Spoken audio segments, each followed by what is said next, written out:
to our channel. Today we're going to be talking about the 5 essential things that you need to start a moving business. This video is not about how to register your business, how to get a CVOR here in Canada, or setting up your website and things like that. That's for another time. Today we're going to be talking about the 5 most basic things you're going to need to start a moving business. Us, Double Space, we are located here in the great city of Toronto.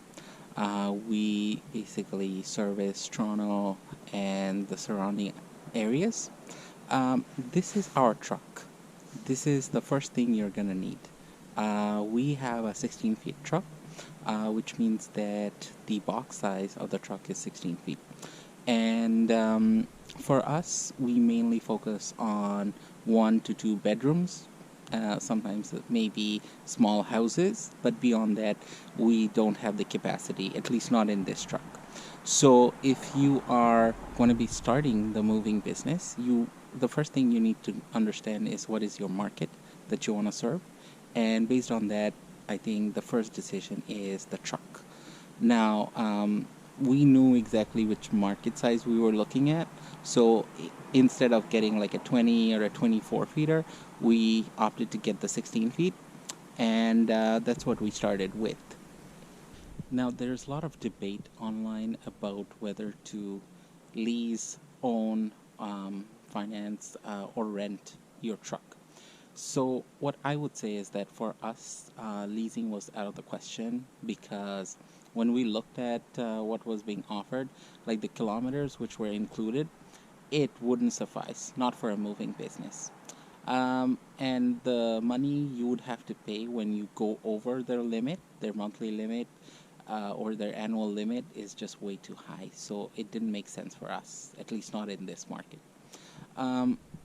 Renting is good when you're starting out. Say you have a few jobs lined up, you can rent your truck for the weekend or for a period of time and use it. That way it's one of the least riskiest ways to start, I would say. The next thing came to owning the vehicle. So if you're good with your cars, you know your auto stuff, and you actually have time on your hands, you can get an older 16 feet truck. Like in Toronto, I know we can get it for like $5,000, $7,000, something like that. It's got 200 clicks on it, still runs, but will need a lot of work and ongoing work. So if this is the only thing that you plan on doing and you're actually good with that stuff, then that's an option to start off with. For us, we decided to finance our vehicle. This is a 2019 one. It had 30 clicks on it maybe, and it was the best option for us. All right, now we're at the back of the truck. This is where all the action takes place, and basically I'm gonna walk you through the 4 very basic things you would need. Like, this is the most basic that you would need to get started to do any kind of move, and I'm gonna walk you through those 4 things. So the first piece of gear that you would need are these hand trucks. These hand trucks are extremely important if you're moving boxes or moving totes, things like that. You can just pile them on here and move them very easily. These hand trucks, the ones we have, these are rated for about 600 pounds each. So it's important to see how durable these would be. We got them from a store here, which I will link below. It's called DIY Tools. I'm gonna link it below. You can check it out. And one of the key things with this as well is to ensure that the handle is curved like that. Okay. The reason why that is important is when you're bringing it up the ramp, if the handle is not curved like that, it's going to be very difficult to pull it up. So I know that there are some out there which is just straight like this and doesn't have this curve. I would recommend definitely not getting those ones, because when you're trying to pull it like this, it's gonna be way more difficult to do it, and you're not gonna have enough balance to do it either.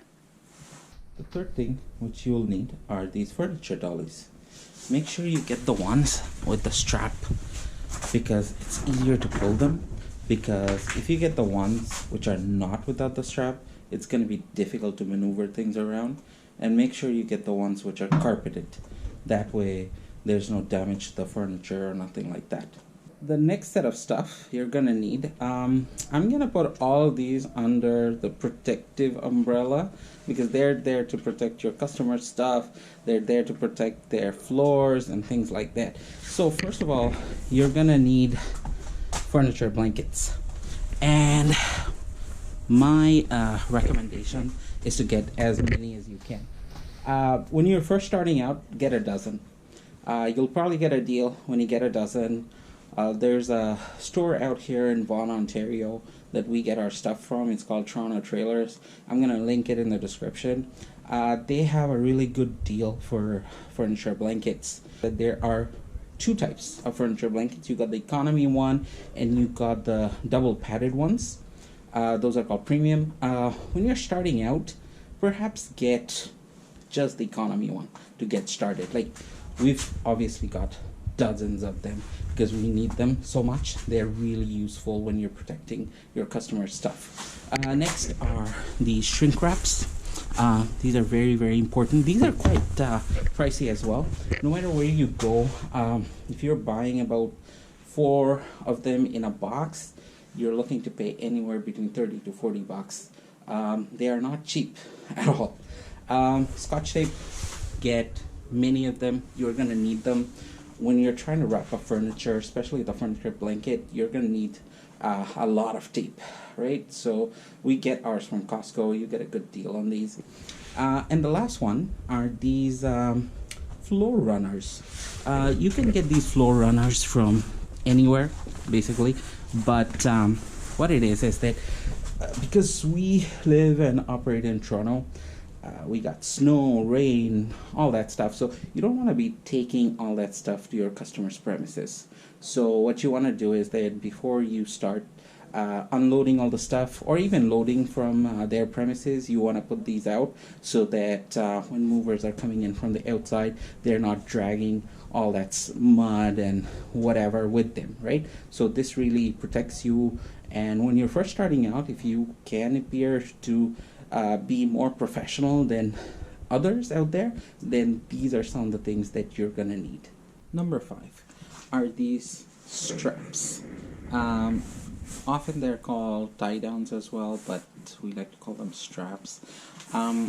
This is extremely important because when you have a heavy piece of furniture in your truck, you need to strap it down while in transport. Otherwise it's going to fall, it's going to break, a lot of different things. These are really good for any kind of stuff. For example, mattresses, TVs, whatever we need to do, just strap it. We use these. These are heavy duty ones, as you can tell from this particular brand as well. We got these from Costco. You can get it at almost any store, but I find that Costco has the best deals. There you have it. These are the 5 most basic things you're gonna need to start a moving company. Just go out there and if you think you have the chops for it, just go for it. Wish you all the best.